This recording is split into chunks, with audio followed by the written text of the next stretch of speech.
Just ahead on One Detroit. The murder of George Floyd in 2020 sparked a movement by corporations to address racial injustice. We'll look at the state of diversity in the workplace today. Also, a $75 million renovation is underway on Detroit's West Riverfront. We'll show you how the site is being transformed into a unique public space. Plus, we'll explore Detroit's rich history of punk rock music as a fan-favorite festival is back after a 2-year pandemic shutdown. And a dance performance rooted in African culture. It's all coming up next on One Detroit. From Delta faucets to Behr paint, Masco Corporation is proud to deliver products that enhance the way consumers all over the world experience and enjoy their living spaces. Masco, serving Michigan communities since 1929. Support for this program is provided by the Cynthia and Essa Ford Fund for Journalism at Detroit Public TV, the Kresge Foundation. The DTE Foundation is a proud sponsor of Detroit Public TV, among the state's largest foundations committed to Michigan-focused giving. We support organizations that are doing exceptional work in our state. Visit dtefoundation.com to learn more. Nissan Foundation, and viewers like you.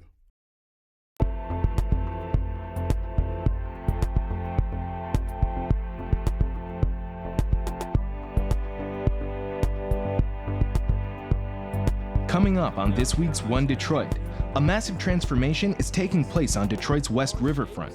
We'll show you what's planned for the new Ralph C. Wilson Jr. Centennial Park. Plus, the Detroit All-Star Garage Rock Punk Revue is back to entertain fans with more than 20 bands taking the stage. We'll take a look at this upcoming celebration of the city's diverse music scene. Also ahead, a traditional African dance performed by members of the Temate Institute for Black Dance and Culture. But first up, it's been more than 2 years since businesses and organizations pledged to increase diversity, equity, and inclusion following the murder of George Floyd. Many companies committed resources to address the gaps and to hire chief diversity officers. But where do we stand today? American Black Journal host Stephen Henderson got an update from Mark Lee of the Lee Group and Nikki Pardo of Global Alliance Solutions.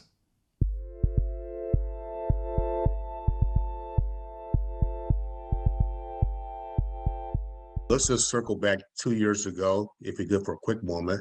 Obviously, after the George Floyd situation, we saw a huge increase in commitment statements, and people were making that verbal commitment, if you will, to hiring DEI professionals at that point in time. Let's fast forward to today, and it's very mixed results. It's actually somewhat frustrating in terms of the progress to date. Let me just give you a specific data point here. Recently, a survey was done by the Creative Investment Research of the 271 U.S. companies or corporations that made DEI pledges. Now, financially, since that racial injustice, if you were a couple of years ago, since the summer of 2020, these corporations estimated to pledge some $67 billion, estimated to pledge $67 billion behind DEI. Through the beginning of this year, only $652 million have actually been spent. That's less than 1%. And that's part of the frustration that we're seeing. There was a lot of gung-ho excitement and commitment to it, but when you put the dollars to the metal, so to speak, those dollars are not coming through. And Nikki, one of the things that's also happening is that people are finding themselves in these roles in corporations and finding that maybe they're not all that they're chalked up to be, and they're leaving. Talk about some of the frustrations that are associated with just the idea of introducing these positions and these ideas into a corporate space that, let's be honest, is just not used to it. Yeah, that's a great question. So I belong to two large, like national organization, or not, it's kind of an informal group of DEI practitioners. And I also facilitate one myself. And Mark has spoken twice, and that he was a hit. And, because he will give it to you. He comes with that data and he gives it to you raw, leads with stats. But I'll tell you what's happening now is we saw the trend of the bandwagoning post May 25th, 2020, when the world stopped spinning on its axis for 10 minutes. And so these businesses, these organizations across all industries were clamoring and with these chief diversity officers, CDO positions. And so now we've revisited, here we are 2 years later, and the feedback from my fellow practitioners in these groups they are very frustrated. And I'm not going to use an absolute and say all. Some have made tremendous strides and really moved that needle, but others are really frustrated and feel that they were set up to fail, where they have no budgets. So that means no professional development. And everyone knows that this industry, I've been in it now collectively for 17 years, that is one of the fastest evolving industries. So you have to keep up with trends. So that means you have to, get certifications or join, organizations and with like-minded. So yeah, that's where they are right now. And in the beginning, I remember when I was having conversations with them, I'm like, why the dashes and the slashes? Like it would be CDO / talent acquisition / account manager, I remember just getting not angry, but just, I was questioning it. Now they're grateful for it because now that the whole wave has kind of calmed down, they're able to return back to their, TA positions or their accounting positions or their marketing positions or whatever it was. And I always said in the beginning, like I called it the tap on the shoulder. Like if you were Black, if you were a woman, especially a middle-aged woman, and expressed an interest, it's like, hey, you're our new CDO.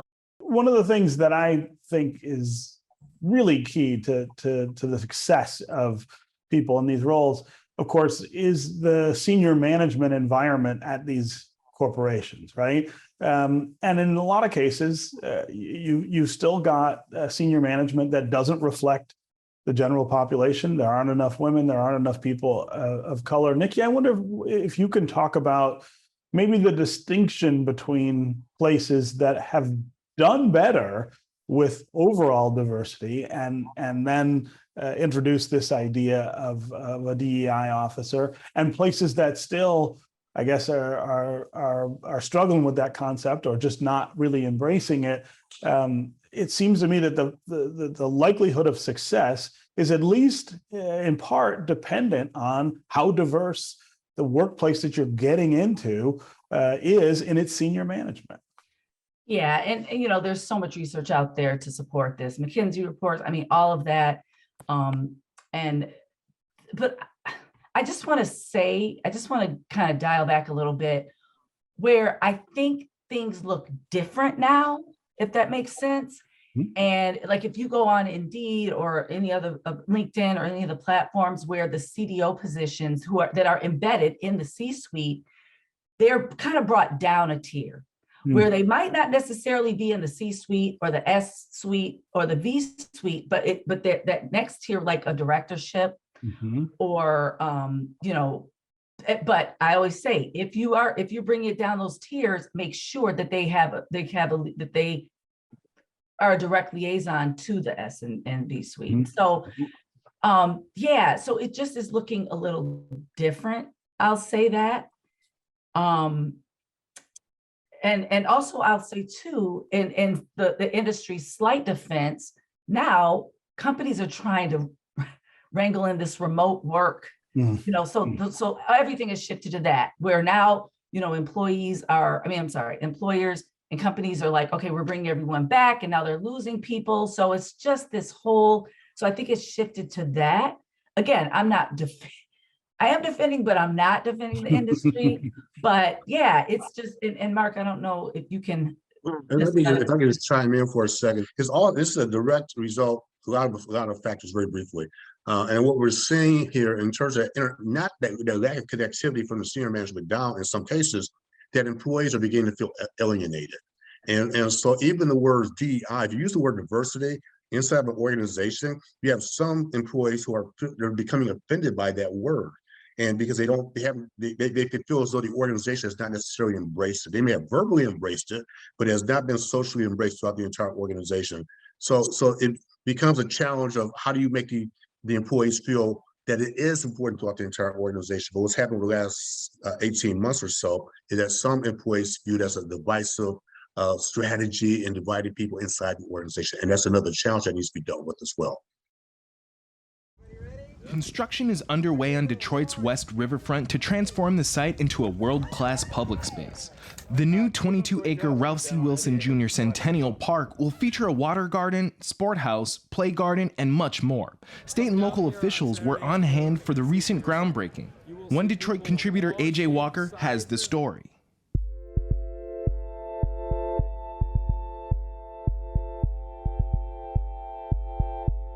Everybody ready? Yeah.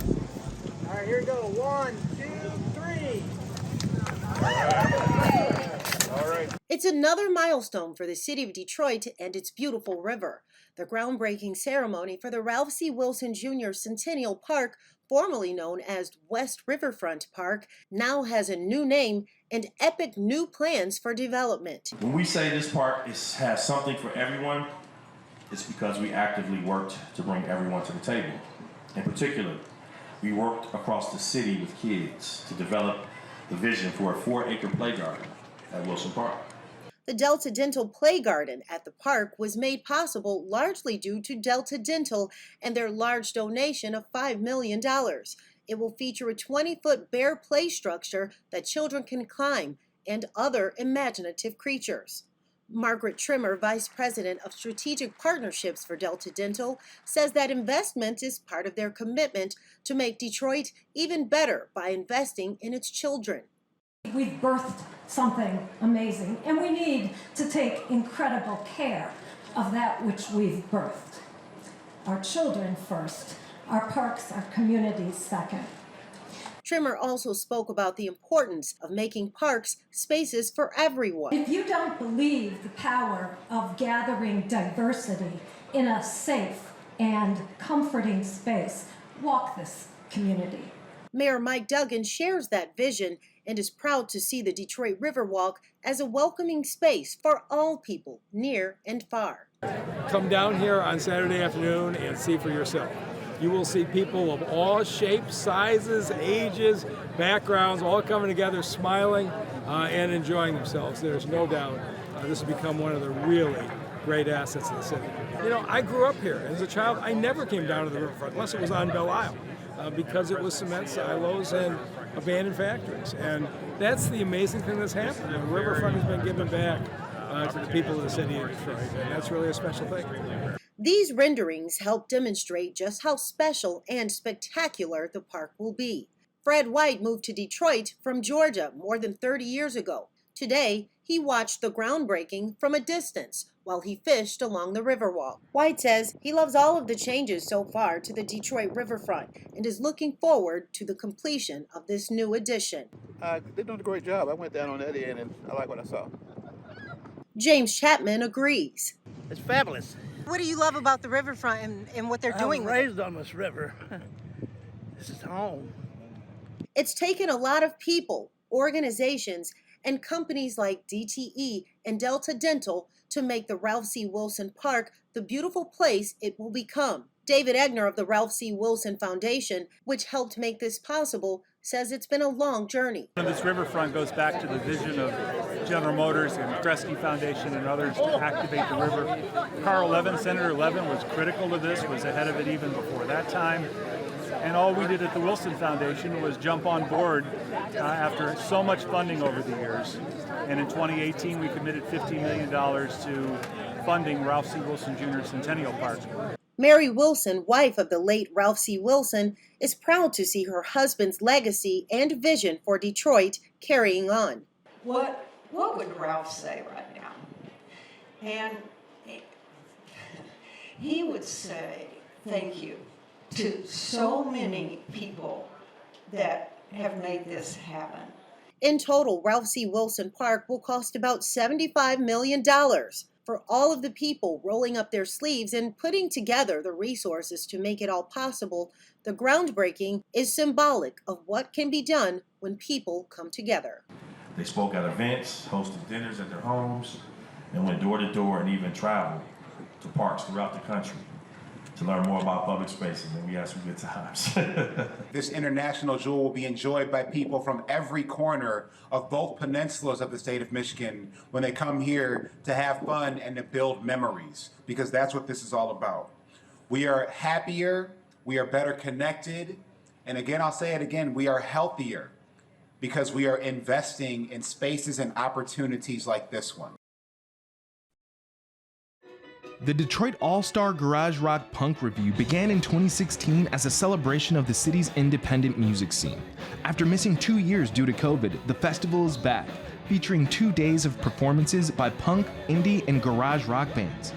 One Detroit's Chris Jordan caught up with the show's organizer Smitty, the host, iconic DJ Michael Halloran, and musician Gary Reichel of Cinecide to talk about the festival and Detroit's punk history.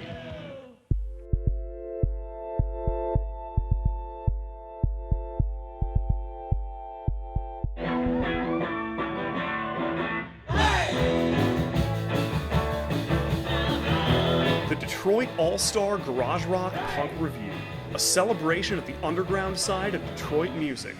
After 2 years off due to COVID, the event is back and bigger than ever as a weekend festival at the Caju Cafe.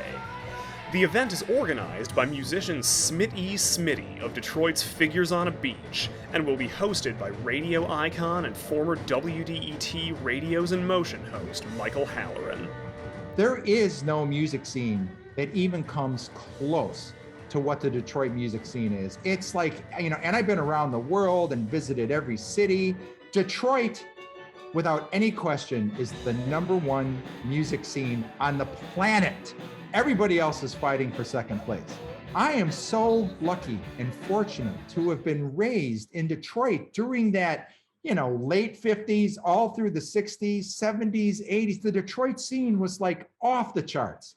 Detroit was always on the map because of its music scene, but the Detroit bands that were existing at the time were completely radically different, I think, than what was happening in Cleveland with the Dead Boys and Chicago. Detroit has kind of a brand on it. It can be raw, hard, compelling rock and roll, over the top sometimes. And that punk rock scene was surely all of that, but it was even more.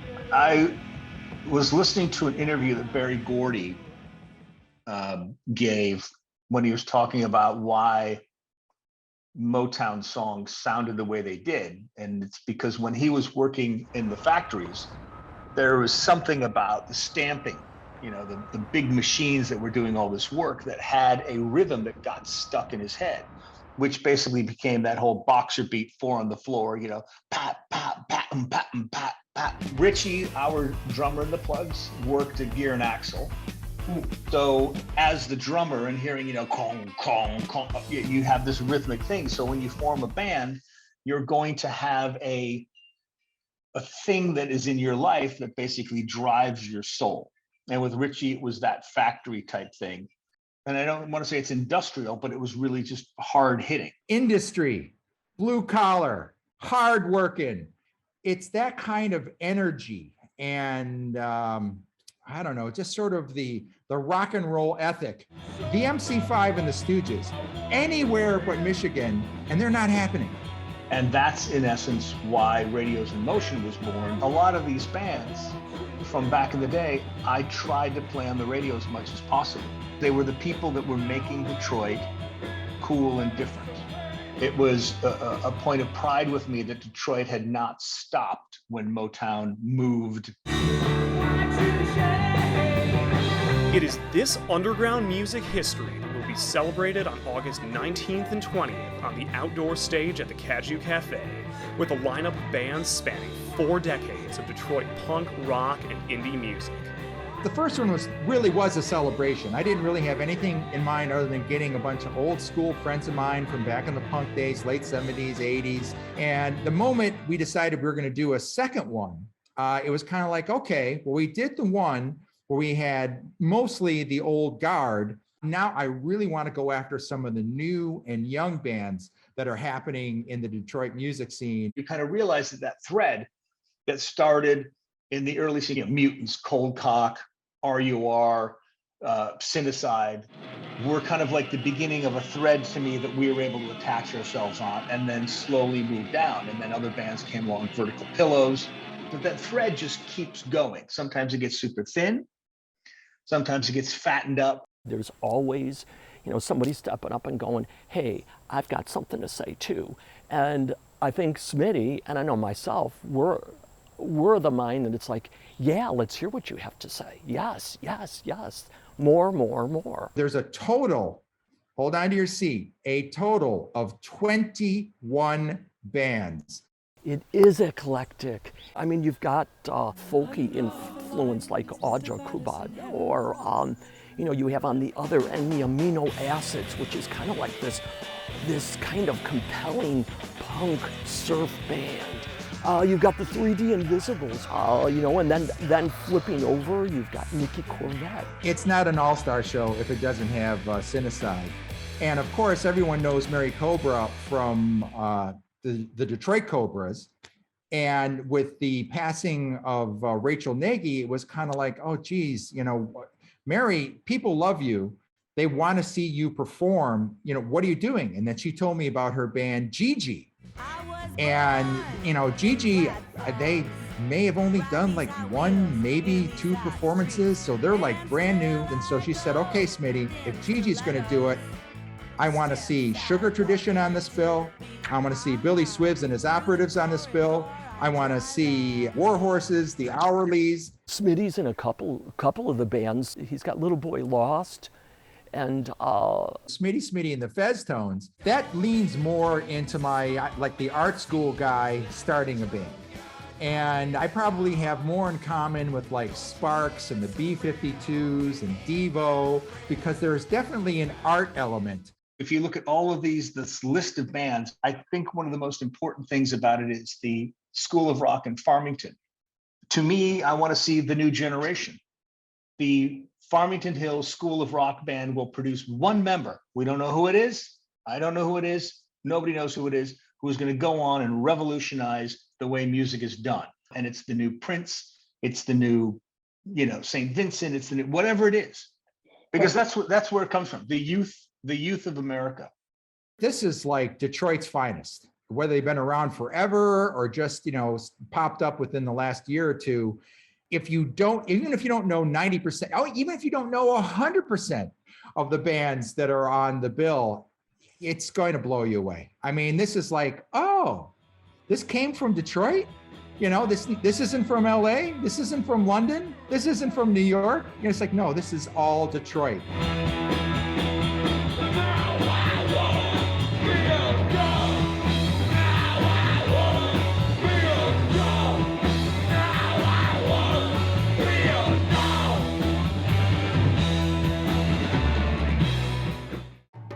That will do it for this week's One Detroit. Thanks for watching. To close tonight's show, here's a performance by Temate Institute for Black Dance and Culture from Detroit Performs live from Marygrove.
From Delta faucets to Behr paint, Masco Corporation is proud to deliver products that enhance the way consumers all over the world experience and enjoy their living spaces. Masco, serving Michigan communities since 1929. Support for this program is provided by the Cynthia and Essa Ford Fund for Journalism at Detroit Public TV, the Kresge Foundation. The DTE Foundation is a proud sponsor of Detroit Public TV, among the state's largest foundations committed to Michigan-focused giving. We support organizations that are doing exceptional work in our state. Visit dtefoundation.com to learn more. Nissan Foundation, and viewers like you.